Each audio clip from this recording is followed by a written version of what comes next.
Well, we're staying in South Africa, and the government has defended its decision not to arrest Sudanese President Al-Bashir during the visit 2 years ago, saying that it believes it was under no obligation to do so.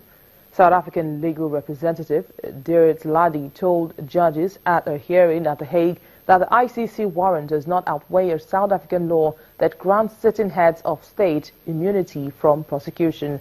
The row between South Africa and the ICC over its failure to arrest Al-Bashir, who is accused of genocide and war crimes, led to Pretoria's notifying the United Nations last year that it would withdraw from the court. Every intergovernmental conference that is hosted by South Africa is done so on the basis of a host country agreement.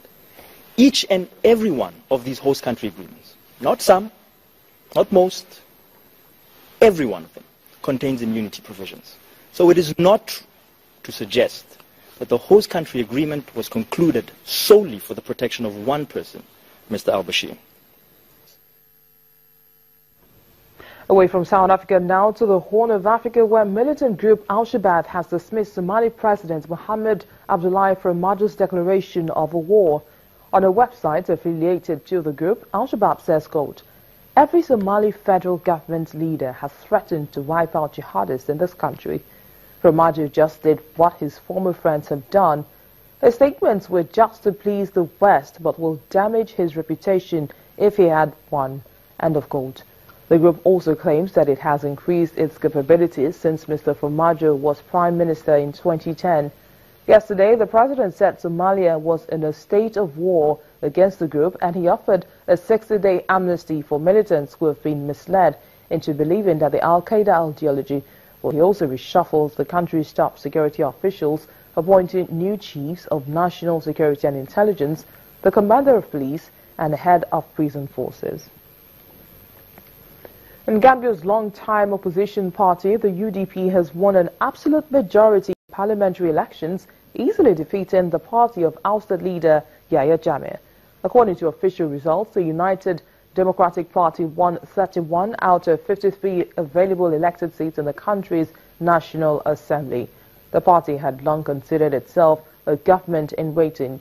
The Independent Electoral Commission Chairman, Aliu Momar Njai, announced that the turnout for the elections was low at 42%, advising that more civic education is needed to persuade people to go out and vote in legislative polls. UDP's victory is likely to make it easier for President Barrow to get a raft of promised reforms passed, as UDP leader Husseinu Daboe is a long-time ally of the president.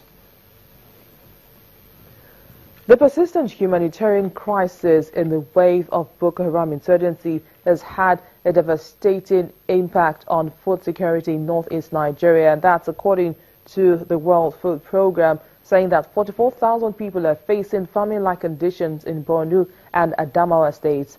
This number is also expected to rise during the lean season in the three states, and that's Borno, Adamawa, and Yobe, which are most affected by the crisis.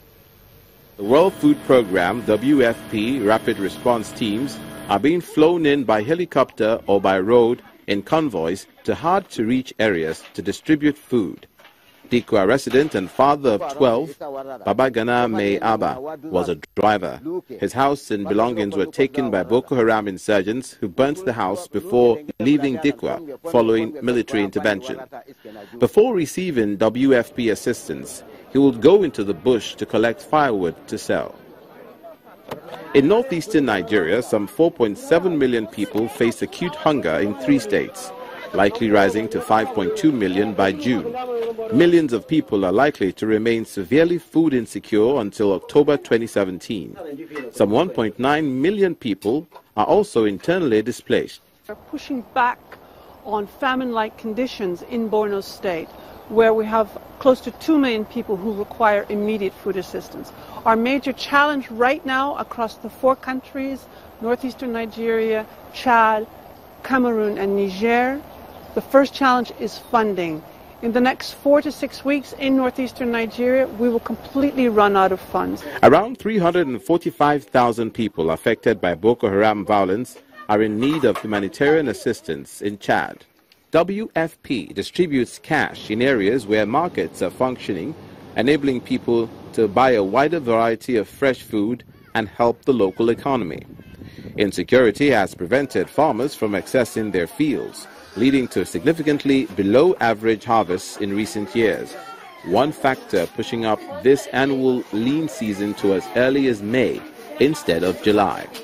Although conditions have improved, insecurity is also the most significant impediment to humanitarian access to many hungry people.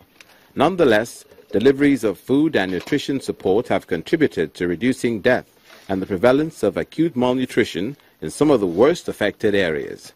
Scaling up food assistance, including hard-to-reach areas, is helping to protect beneficiaries, in particular widows, girls and women who've been at risk of or experienced coercion, exploitation and abuse. Over now to Uganda, where a heavy downpour has left homes flooded in Kampala and one of the city's main roads blocked by a fallen tree. According to reports, traffic is at a standstill after trees were felled by the strong winds. Thankfully, no casualties have been reported.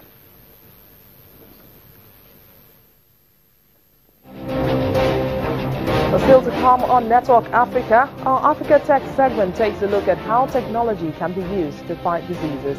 Please stay with us.